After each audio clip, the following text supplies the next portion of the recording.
Imagine que você conquistou o ponto mais alto do desenvolvimento pessoal na vida de um homem. Você dirige carrões, viaja o mundo sem se preocupar com o preço de nada, tem um físico masculino e atraente, mora em uma mansão e pode escolher entre uma infinita variedade de mulheres que estão constantemente competindo pela sua atenção. Nada mal, né? Temos inúmeros exemplos de homens que conseguiram isso. Mas e se eu te dissesse que você conquistou tudo isso antes dos 25 anos de idade? Parece impossível, né? Mas tem um brasileiro que tá conseguindo fazer isso. E o nome dele é Thiago Finch. Sou um cara de 26 anos com milhões no bolso, conquistados do zero. Não dependo de ninguém e ninguém depende de mim. Sem compromissos. Livre como um pássaro. Antes de te contar como ele conseguiu tudo isso, eu preciso te explicar o motivo de ele ter se esforçado ao máximo para conseguir tudo antes dos 25. Pois é, você não achou que tinha sido um golpe de sorte, né? Dono de uma mente artística e estratégica, Finch sabia muito bem o que estava fazendo.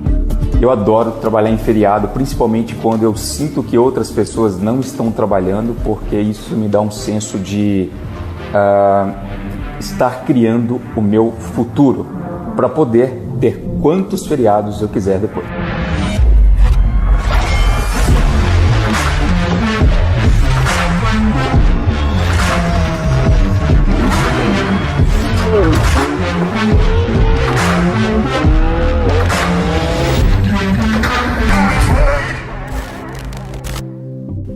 Você com certeza já ouviu falar da clássica fábula da tartaruga e da lebre. A lebre, por já ter nascido com talentos naturais, se exibe e menospreza a tartaruga, até que a tartaruga desafia a lebre para uma corrida e logo começa a caminhar lentamente em direção à linha de chegada. Não demora muito até que a lebre ultrapasse facilmente a adversária, e percebendo que ganharia fácil, parou para cochilar antes de cruzar a linha de chegada. Quando acordou, percebeu que a tartaruga estava finalizando o percurso e já não havia mais como vencer aquela corrida. E se eu te disser que existe uma corrida de valor social entre homens e mulheres? E adivinha quem é a tartaruga dessa corrida? As mulheres devem se casar por volta dos 18 anos de idade e os homens com 37. Então eles estão no auge de sua vida e o declínio dos poderes de ambos coincidirão. Aristóteles. Com base nessa afirmação de Aristóteles, o escritor Rollo Tomassi coletou e cruzou dados de inúmeras pesquisas sobre o valor social entre homens e mulheres. E o que ele descobriu foi que, assim como a lebre, as mulheres atingem seu pico máximo de valor rapidamente e sem muitos esforços. Enquanto o homem, para alcançar seu máximo potencial, precisa lentamente construir seu valor com muito esforço e paciência. E antes de entender o gráfico, precisamos entender as variáveis, porque as coisas que trazem valor para um homem não são as mesmas que valorizam uma mulher. É claro que qualidades como personalidade, caráter e comportamento são fatores relevantes para que um homem decida se relacionar com uma mulher. Mas o que não se pode negar é que nada disso vai atrair um homem sem que o fator beleza física esteja presente em primeiro lugar. Por isso, o valor de uma mulher no mercado social está exclusivamente atrelado à sua beleza física e traços joviais. O que é uma imensa vantagem em seus primeiros anos de vida social, porque desde que ela não se empanturre de doces e faça o mínimo possível para se manter em forma, ela vai ter características atraentes e por volta de seus 18 anos, essa mulher não vai nem saber o significado da palavra rejeição. E assim como a lebre, ela já nasceu com a vantagem praticamente garantida de chegar ao seu pico de valor sem ter que se esforçar muito. Por outro lado, o valor de um homem no mercado social está atrelado a 3 componentes principais. Do ponto de vista biológico, podemos afirmar que as mulheres evoluíram buscando por um parceiro que tivesse capacidade de prover segurança, bons traços genéticos e aceitação entre os membros da tribo. E adivinha só como essas 3 características podem ser reconhecidas em um homem moderno: dinheiro, aparência e status. Com exceção de alguns poucos sortudos que já nascem com o fator aparência resolvido, essas 3 características só podem ser alcançadas pelo homem que se dedicou e se disciplinou ao longo de anos de uma jornada de desenvolvimento. Caso contrário, ele jamais alcançará seu pico de valor social. Segundo a obra de Tomassi, o homem leva entre 35 e 38 anos para conquistar os 3 componentes juntos. E o cara que consegue dinheiro, aparência e status antes dos 40 anos de idade experimenta o que é ser respeitado, admirado e desejado por onde passa. Ele recebe as melhores oportunidades, tem acesso às melhores experiências e pode usufruir da vida ao máximo. Mas é claro que isso não vai durar para sempre. Naturalmente, vai chegar o dia em que sua energia vai começar a cair e seu valor social também se distanciará do auge.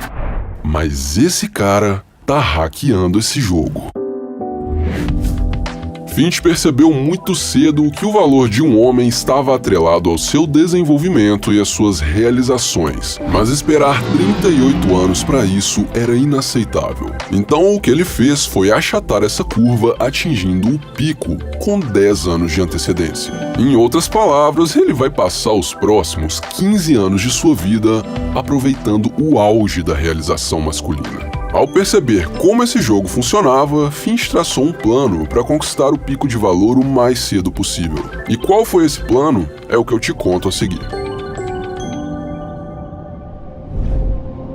Dinheiro, aparência e status. Esses são os 3 pilares. Mas Finch sabia que se focasse primeiro em sua aparência, não conseguiria investir na acumulação de riqueza e tornaria a manutenção de sua aparência e status insustentáveis. Então, o primeiro objetivo a ser conquistado tinha que ser a grana. Ela é a base para que todo o resto se manifeste. Finch teve infância pobre em João Molevade, interior de Minas Gerais. Gostava muito de jogos e, já que seus pais não tinham condição para comprar um computador, ele decidiu aos 12 anos começar a ganhar dinheiro instalando jogos de computador para os amigos do colégio. 3 anos depois, seu negócio de jogos já tinha sede física e rendia R$5.000 por mês. E foi exatamente isso que o fez perceber que o ensino tradicional só estava atrasando sua vida, então decidiu abandonar a escola antes de completar o ensino médio. Foi aí que conheceu o marketing digital através de um e-mail, onde um gringo tentava lhe vender alguma coisa e logo o Thiago percebeu que aquele cara estava vendendo um produto de $47 para pessoas do mundo inteiro com o único trabalho de enviar um e-mail. Finch se interessou imediatamente pelo negócio. E por ter largado o colégio, seus pais duvidavam do seu potencial. Eu chegava do trabalho, abria a porta do meu quarto, olhava, perguntava: e aí? Tá fazendo o quê? Com aquela cara de deboche. Eu respondia: tentando ficar rico. Firme. Firme. E com a mesma cara de deboche, ele dava as costas e ia embora, dando uma expressão que dizia mais do que 1000 palavras: eu sei que isso não vai dar nada. Perda de tempo. Finch sabia que cada vez que ele fosse a uma festa ou aceitasse sair com seus amigos, ele estaria atrasando a chegada do pico de sua curva de valor. Por isso, decidiu rejeitar todos os convites e viveu trancado no quarto, trabalhando durante 205 semanas seguidas sem um dia de descanso. Enquanto você assistia o jogo do seu time no final de semana, Finch estava em casa, trabalhando. Enquanto você se empanturrava na ceia de Natal, Finch trabalhava. E adivinha só, enquanto você enchia a cara de álcool no Réveillon, Thiago Finch assistia aos mesmos fogos de artifício que você, mas da janela de seu escritório em casa. Obstinado e obcecado pelo sucesso, conseguiu alcançar o primeiro milhão aos 21 anos de idade. Depois foi só replicar a estratégia responsável pelo primeiro milhão e logo o segundo milhão já estava na conta, e depois o terceiro, o quarto, o quinto, o sexto, o sétimo. Primeiro pilar concluído. Hora de dar início à fase 2 do plano. Você já se perguntou por que pessoas bonitas conseguem os melhores empregos, frequentam os melhores ambientes e recebem as melhores oportunidades? Pesquisas psicológicas podem ajudar a entender o motivo. Quando um objetivo, uma ideia ou uma pessoa tem alguma característica particularmente positiva, a opinião geral sobre outras características não relacionadas com aquela em questão é de que elas são melhores do que realmente são. Esse fenômeno é parte de algo chamado heurística do afeto. Um exemplo particular da heurística do afeto é o Halo Effect. Estudos psicológicos têm mostrado que indivíduos de boa aparência são julgados como mais inteligentes, honestos e talentosos. Em uma pesquisa realizada sobre candidatos das eleições de 1974, Michael G. Ephraim e Patterson descobriram que candidatos atraentes receberam em média 250% a mais de votos do que os não atraentes. E essas não são nem de perto as únicas evidências de que aparência importa. E quer você queira ou não, a forma como você se mostra ao mundo é como um mundo irá te interpretar.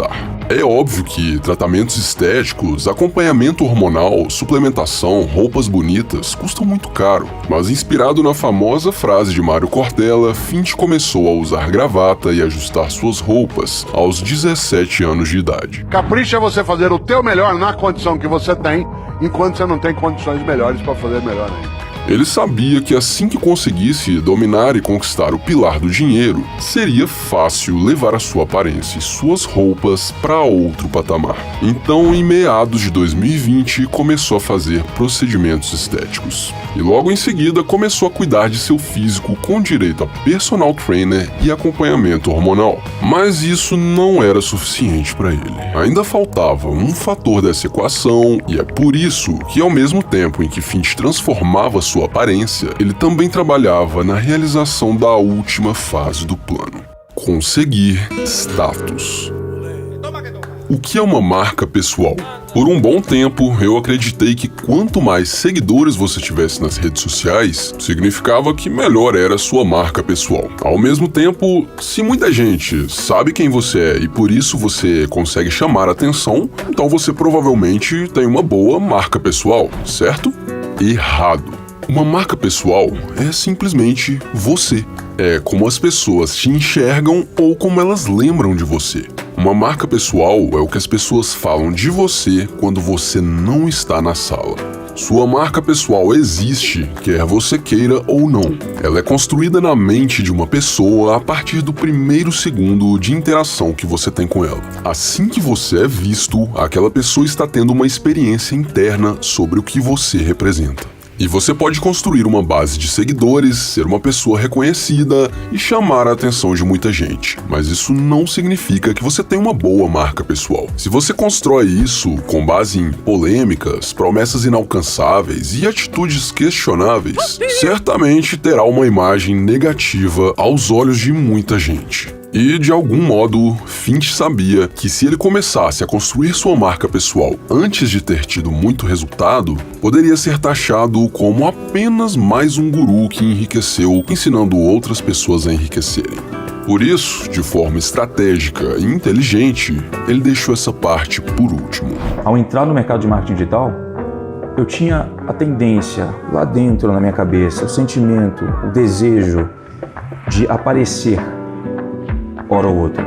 Eu me segurei muito para isso. A primeira vez que o nome dele teve algum lampejo de relevância na internet foi em maio de 2020. Foi quando ele lançou esses 3 vídeos aqui: Bali, a capital dos nômades digitais; New York, berço do capitalismo; e Como fiquei rico antes dos 25. Eu particularmente conheci o cara nesse vídeo aqui. E agora que ele já tinha conquistado dinheiro e aparência, era só uma questão de tempo para que o status começasse a crescer naturalmente e exponencialmente. Mas é claro que ele não ia apoiar sua imagem só com base no dinheiro e na aparência. Afinal, estamos falando de Thiago Fint. Além de empreendedor, um artista.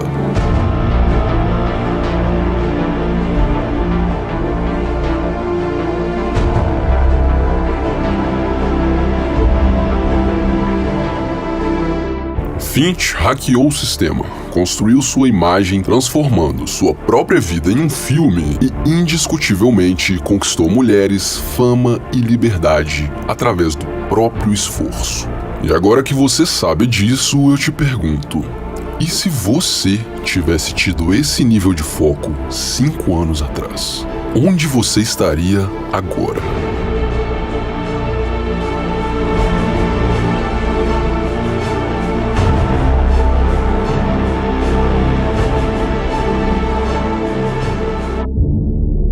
É nesse momento que algo começa a ecoar na sua mente. Mas ele é muito mais inteligente do que eu. Eu não consigo fazer isso. Eu não preciso disso tudo para ser feliz. Ele deu sorte. Um dia eu ainda vou começar. Mas no momento em que você se distancia da própria mente e observa como são formados esses pensamentos, uma verdade inevitável se revela. Isso é um mecanismo que o seu cérebro utiliza para te proteger do sofrimento. Você cria para si todos os argumentos possíveis para não ter que lidar com o fato de que existe alguém conseguindo tudo o que você sempre sonhou. E isso te obriga a confrontar uma dura verdade. Tudo isso também estava disponível para você o tempo inteiro. E o único motivo de essa não ser a sua realidade é porque você ainda não fez o que precisava ser feito. Eu entendo, eu sei como é. Você ouve uma palestra motivacional ou assiste um vídeo no YouTube que te inspira massivamente a mudar os seus hábitos, perseguir os seus sonhos e trabalhar duro em si mesmo. Vamos lá, bora fazer acontecer, eu vou dar o meu máximo. Mas de repente, na semana seguinte, talvez até mesmo no dia seguinte, aquela motivação simplesmente não está mais lá. Você fica confuso, não consegue entender o porquê e começa a duvidar de si mesmo. Talvez eu não tenha mesmo a força de vontade necessária, você pensa. Mas será que o problema é mesmo a sua falta de capacidade? Ou você está tirando essa força de vontade do lugar errado? Quer saber a real do porquê você não consegue sair do lugar? Porque o seu poder de ação está dependente de uma emoção. E emoções são temporárias. Mas sabe o que não é temporário? Um desejo, um propósito. E um propósito não precisa ser necessariamente ajudar a acabar com a fome no mundo. Seja sincero consigo mesmo e busque o motivo real pelo qual você quer se tornar um homem de valor. É a liberdade de poder viajar? Reconheça isso. É poder sentir a tranquilidade de ser um cara confiante? Então reconheça isso. É poder escolher a mais interessante entre as 20 mulheres que estão na sua cola. Então saiba admitir e reconhecer que é esse o desejo que te move. Ninguém mais precisa saber. Use isso para te lembrar todos os dias do porquê você está fazendo o que você está fazendo. Quando você apoia a sua disciplina com base em uma obsessão por um objetivo muito bem definido, a motivação se torna algo secundário, porque você faz o que tem que ser feito, independente de estar com vontade ou não. Eu sou Abraham e essa é a Bíblia do Homem.